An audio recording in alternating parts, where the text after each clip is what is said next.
Hi everyone, I am so excited to be back and to be filming another walkthrough video for you guys. I'm excited that this year I get to make two walkthrough videos for my two newest releases, Fantasia Invernale and Beowulf.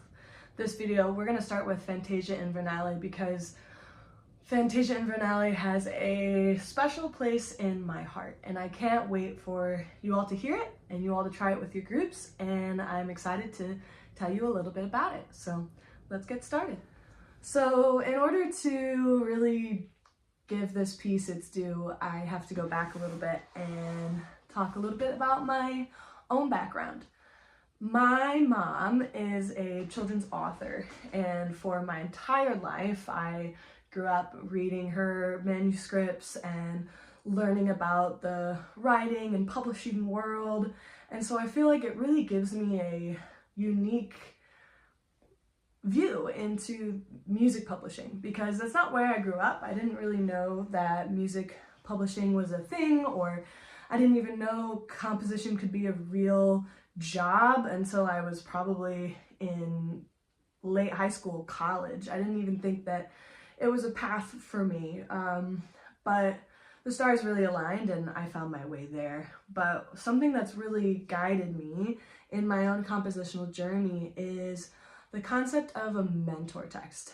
And this is something I grew up with hearing about a lot from my mom. And in writing and children's publishing specifically, they talk a lot about mentor texts. And what that is you go and you find a book that's doing something you want to do. A book that is successful, a book that has similar themes, similar ideas, and you take that book because it's out and it's successful and the person who wrote it obviously knew what they were doing, and you take that text and it becomes a mentor for what you are trying to write. You're not copying the book, you're not, trying to redo what somebody else has done, but you're taking maybe the format or the feel of somebody who knows the industry, and you're imbuing that into your own work to give your own work that sense of polish and professionalism, and so it can really help guide and shape you as you're writing something. Because a lot of times you have an idea, it's a good idea, you roll with it, but it's kind of formless at the beginning and you need a direction, and sometimes that direction comes from another piece of work. And all of that to say is that Fantasia Invernale, Fantasia, sorry, I can't even pronounce my own piece. Either way, it's supposed to be Italian, so it's Fantasia, but if you call it Fantasia, it's fine. We'll talk a little bit more about the title later on. But Fantasia Invernale was inspired by a classic. If you are an orchestra teacher or even an orchestra student, you've probably played this piece and you most definitely love it because it's one of my favorites. And that piece is Beethoven's Lullaby by Brian Balmages. And I love this piece. The first year of my teaching, this was in the library, and I pulled it out for my students and I just fell in love with it because the piece itself is very simple. It's very attainable for a younger ensemble, but it sounds so sophisticated and it makes the group sound so grown up, and it takes that simple ode to joy melody that everybody knows and it turns it into something unrecognizable until you really dig deep and you find those pieces. And it's a great teaching tool because you can play ode to joy and you can listen to it with your group, and then you can go into the piece and really have the kids find those parts of the original work, but it just creates something so magical for a younger group and even for an older group. I've done this with different age groups. I did it with 6th grade. I've even done it with 8th grade, and it can offer something completely different to different groups. And so my 8th graders, we added shifting, we worked on vibrato. Yeah, the notes are simple, but the way that you play it and what you can do with it is really sophisticated. And that, I had a group, a 7th grade group that I had just started with. I jumped into a position that didn't have a lot of good feelings. There was some hurt from the students from their previous teacher. And we were really struggling. I was really struggling to get them where I wanted them to go. I was frustrated because I felt like for that age group that they weren't where I wanted them to be, and I just needed something to propel them to the next level and give them a sense of ownership and like they could do it and that they were special and that music was fun. And I just remember the success of Beethoven's Lullaby that I've had with multiple groups, and I was like, man, wouldn't it be cool if I could create something like that for this group? Something simple, because they needed simple. They were not advanced players. They needed something really attainable that they could play through it the first time and sound good. And so I wanted something like that, but something that had some depth and sounded like, when you hear it, like, wow, we can really play. Even though, you know, at the surface, the rhythms and the notes, they're not hard, but the way it's put together and the feeling behind it, it just presents itself as something, something special, something more. And so I wrote this piece for that group. We didn't end up performing it, but the couple of days that we played it in class, I mean, if you've never given your kids a piece of music specifically written for them, you've never seen the face. But it's so fulfilling to hand a piece of music to a child and say, this is written for you, with you in mind. You got the little dedication to them. They're there in the piece and they go, this is for me? You wrote this for me? This piece of music? And just the excitement and the joy that that can bring. And that's what music is about. You don't want to see kids sitting in your classroom, you know, playing just whatever and really discouraged, and bringing this piece to that group just really, it lit that spark in them, and it really changed the trajectory of that class. And unfortunately, I was only with that class 1 year because I got moved, you know, how public teaching goes. But I was really able to make a connection with those kids and hopefully make a positive impact in their musical journey.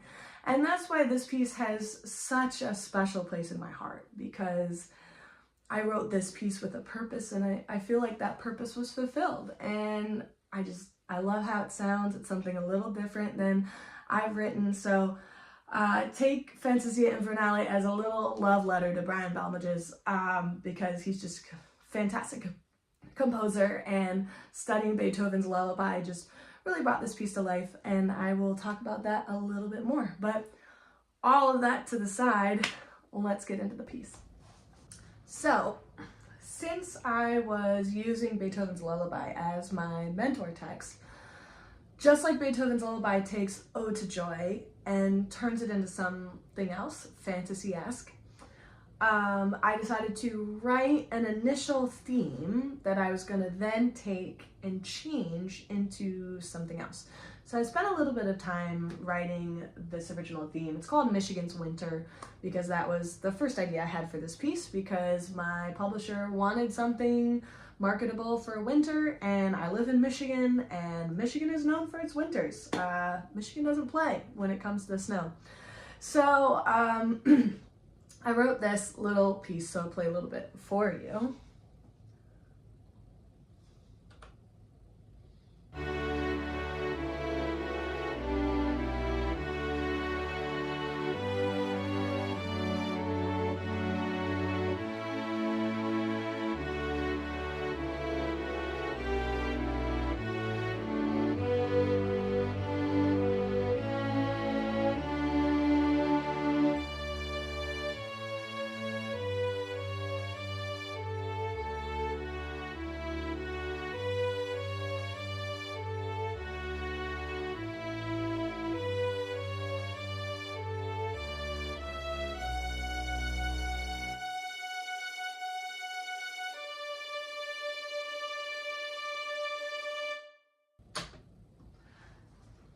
really simple. You can tell I didn't even flesh out the whole idea because I only have the bass line accompaniment in the second part.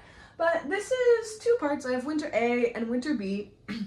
And they're very chorale-like, very homophonic when it comes to the rhythm and the accompaniment, just 1 and 3. And just a really simple, solidly in D major, and that's where I started. And I kind of forgot the trajectory of this piece when I started writing this, because I wrote this and I was like, I hate it. I don't like it. This doesn't sound like Beethoven's Lullaby at all. Like, what am I doing? And then I realized, I was like, whoa, don't spend too much time on this, the original theme, because that's not the heart of this piece. It's taking it and changing it. And that's something I really love. When I went and did my master's, my whole thesis, it was about film scores. And I studied 100 different themes from 100 different film scores. And then I wrote my own film score for an imaginary movie that I wanted to compose for. And in the process of composing my thesis, the whole idea was how to get as much music as possible from the same thematic idea. So I take one thematic idea and you take it and you alter the rhythm, you alter the key, you alter, you retrograde it, you put it backwards, you do all of these things and get all of this musical material from one idea. And that's really what I wanted to do for this. I didn't do it straight because this isn't completely composed 3. When we go and listen to the actual piece, I hope that you can kind of hear the harmonic structure, hear the direction of the theme, and see where the inspiration came from a little bit from this idea. So we're gonna pivot from this and go listen to Fantasia Invernale. So you can find Fantasia Invernale on Tux People's website. So if you go to New Orchestra Releases and you scroll down, you'll find a great picture of me, one of my favorites. Click on that and it'll take you to my page and you can see all of the different pieces I have out for publication. Clicking on Fantasia Invernale, you get to its page. And here they have, as usual with all of their pieces, they have the score there for you to peruse, and they also have the audio-visual YouTube video that you can go and listen to. Now, the recording this time, it's not an actual orchestra, but the MIDI recording really does the piece justice. So I think it can really give you an idea of what this piece is going to sound like with your group. And it is playable. I wrote it for 7th grade. My 7th graders played it. So depending on the age of your group, 7th grade, 8th grade, maybe even younger if you have a really advanced 6th grade group who started before 6th grade. But we're going to listen to a little bit of this and go through, and I'm going to pause and give some insight into different things. But let's talk about the title for a second, Fantasia Invernale, and where this idea came from. So like I said earlier in the video, Tux was really looking for something marketable for winter. Those holiday concerts, the winter concerts, that's where we really do a lot of our playing as teachers. And that's a great kind of way to end the year, and everybody does a winter concert. So having winter types pieces is just a great idea. So the original idea for this was Michigan's winter, because I live in Michigan, yada, yada, yada. But the cool thing about my life at this point was I was getting ready to get married. I got married last summer, so I wrote this back in December, January of last year. And I was sitting in the midst of a Michigan winter, and all I could think about was my honeymoon to Italy. You know, and what do we do in Michigan in the middle of winter? We dream of being somewhere else. I mean, half of Michigan's residents are snowbirds, and they go down to Florida for the entire winter so that they don't have to experience the snow. So I just thought, you know, and since I was taking this idea, this theme, I was like, what if I take it through the lens of heat, which is not usual for a winter piece. But when I think of summer, especially if I think of summer in Europe and Italy where it's very, very hot over there, not like, you know, in the winter, everything slows down. Everybody moves at a slower pace. It's a lot more methodical. It's a lot more free-flowing. Everybody's just kind of enjoying the sun. And so I took this Michigan theme and I viewed it through the lens of literally sitting in my office, staring out the window, looking at the snow, wishing we had a snow day, and kind of through the haze of the snow falling through the window, I could see it. I could picture myself in Italy. I could feel the heat. I could feel the sun. I could feel the water. And so that's really what inspired this piece, was me not being happy that it was snowing in Michigan and wanting to be on my honeymoon in Italy. So I don't think anybody would blame me for that. So yeah, that's how Fantasia Invernale was born. Winter fantasy, it translates to in Italian. So at first glance, it does look like Fantasia, and honestly, I say it like Fantasia half of the time because I'm not thinking, but the intent was for it to be Italian. I'm not Italian, but I'm doing my best. So Fantasia Invernale. I was Italian for 2 weeks when I was there. So now we're gonna go and listen to Fantasia Invernale. Here we go.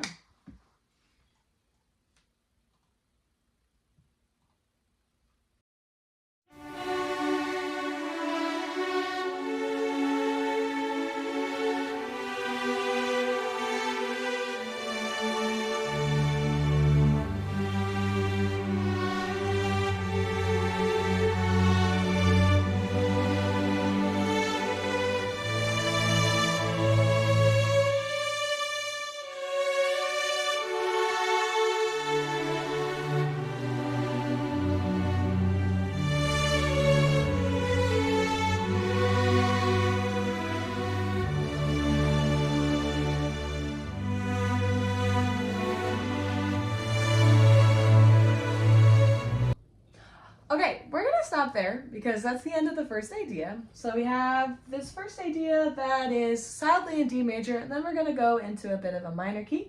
But what I want to do is I want to open up the score and I want to set it side by side with my other version, my original version. And so here we have Fantasia Invernale and Michigan's Winter right next to each other.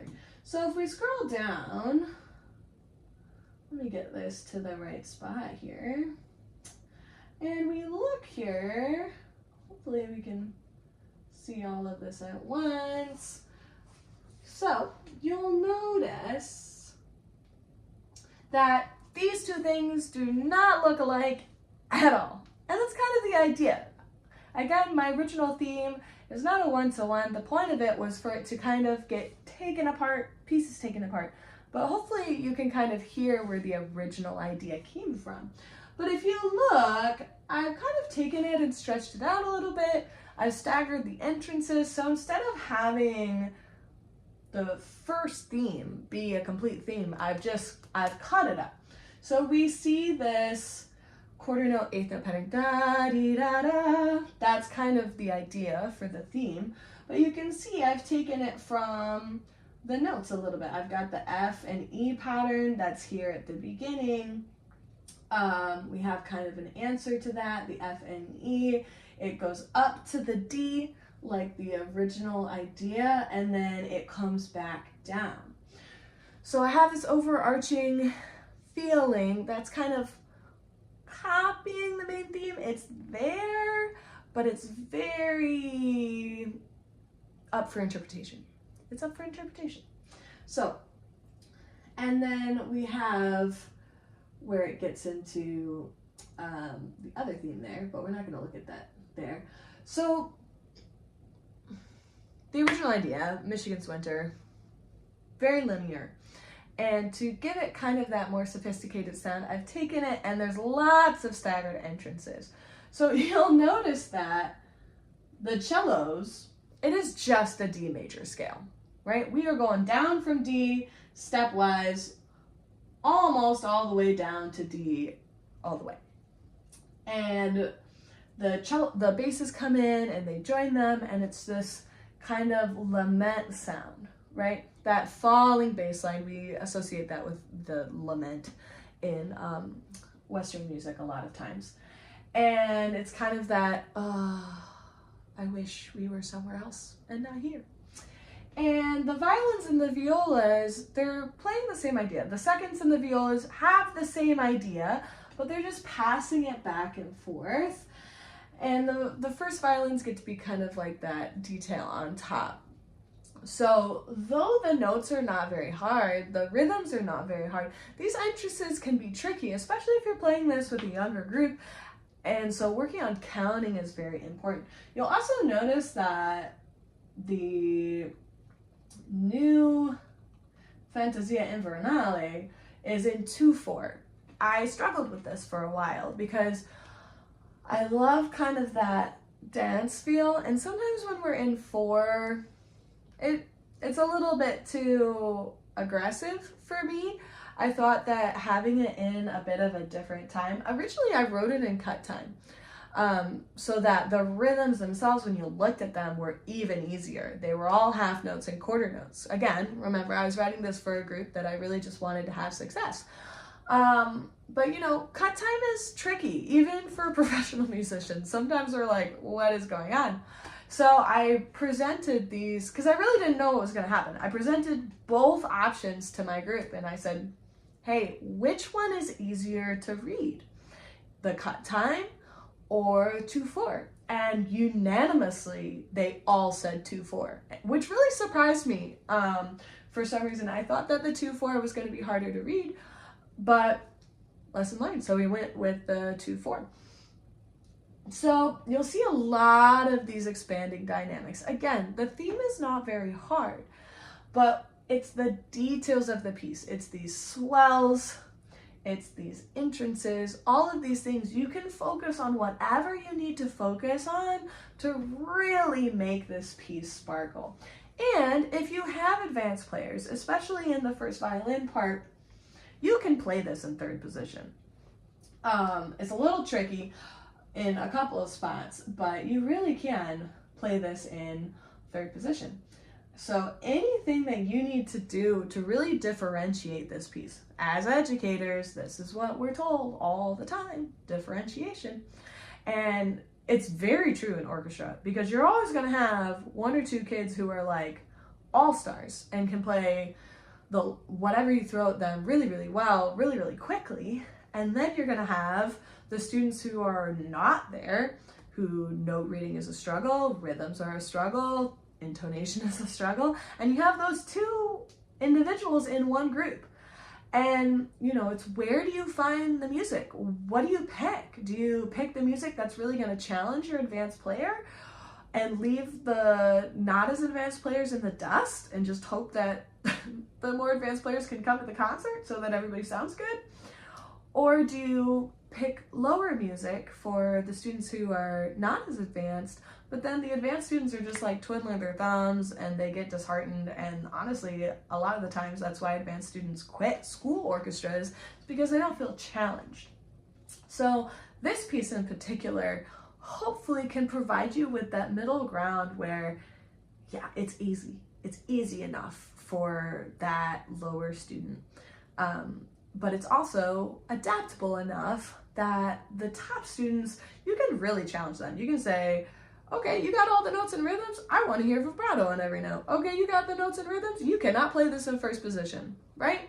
So that is up to you as a teacher, and I love pieces like that. That's why I love Beethoven's Lullaby, is because it's really, really adaptable to your group and your needs. So, all right, let's keep going and listen to the next section.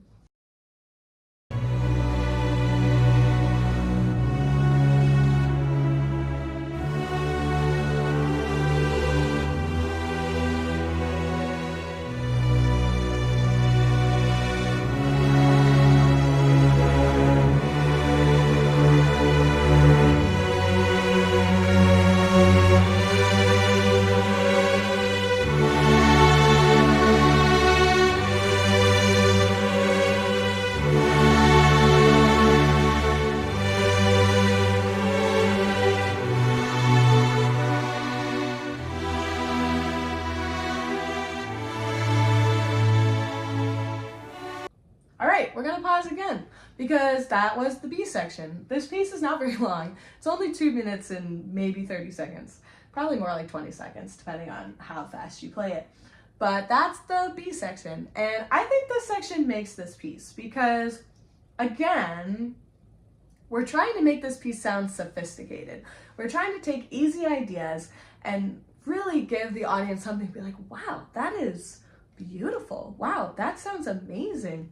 And, you know, you throw some minor in there, right? If everything's major, that my composition teacher would really get on me for that in lessons because I love the same. The same is easy. Staying at the same key, having everything sound the same, that's easy. You don't have to do too much with that. And so I would give him a piece and he would be like, can we like go somewhere else tonally with this, please, to make it more exciting? And it's true. Even younger students need a foray into a different tonal world in the same piece because sometimes they get boring, and just adding that little bit of spice in there attainably makes it sound more exciting. The only tricky spot about this section, depending on your cellos, is the extension for that C sharp. So really making sure we're talking about intonation there. Depending on the age that you're playing this with your students, teaching those extensions, all of those things. The basses though, this is very much in first position. I think there might be there's a couple of times when they're shifting, but this is very solid. There's not much going on for the basses, so they can really focus on getting that tone with those low, slow notes. Young basses, I am always on them about their tone because it's really easy to hide sometimes with bass and you get that kind of floaty sound. But here at measure 18, 17, 18, we're getting into a bit of a B minor. So we're in B minor for a little bit, which is why we get bonus note. We have a little A sharp in the violas. So you get a little pullback. That's a spicy note. So that's something to keep an eye out. So in that violas, they get that little special seventh in B minor. Get that A sharp going in there. But you know, it's just B flat, little enharmonic spelling there. Really easy to teach your kids. And then we go into G for a little bit. It's just kind of in that four chord in D major. So we're sitting at G for a little bit before we go back to D major. So within 20 measures, less than 20 measures, we've gone through 2 other keys. And the key signature's never changed. Nothing's changed. But it really gives this piece, you're like, whoa, we view into this land a little bit. Why the minor? I mean, it's a winter piece. Winter pieces sometimes were very, very reflective. Again, it's that idea of wanting to be somewhere else. You can see Italy through the snow, you can see the warmth, and then you can't, and it's winter again, and you're like, oh my gosh, what is this? And then we end again into that more of a dream state in the next measure. So I'm gonna keep playing and we're gonna finish this out.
Who doesn't love a fadeaway? I love a fadeaway.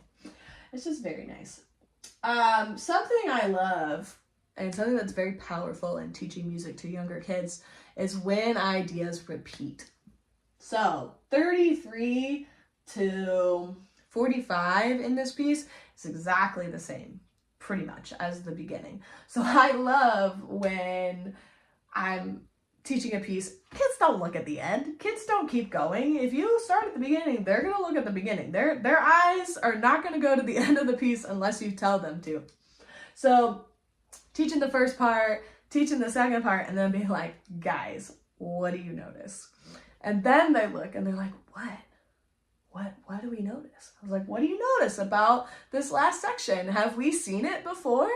And they're like, oh my gosh, it's the same as the beginning. So that's why I love this ABA format, especially with younger students, because literally you can spend a lot of time on the first half of the piece because you're teaching the back half of the piece, maybe minus 4 measures where they always change it around at the end to give you your finale. But it's so fun. It's a simple thing. I don't know why it brings me joy as a teacher, but to see the surprise, you know, because the kids are like, man, we're only halfway through the piece. Like, this is long. What are we going to do with the second half of this piece? And then you're like, guys, just look at it. And they're like, oh my gosh, we already know this entire piece. And so something that looked like it was going to take weeks more to learn, you've already got it because you learned the first part already. So that's why I did this in this piece, because, you know, it's really attainable for younger groups, and to revisit the beginning, to come back, it gives them, you know, another chance to do the same material, to get stuff right that they didn't get right before.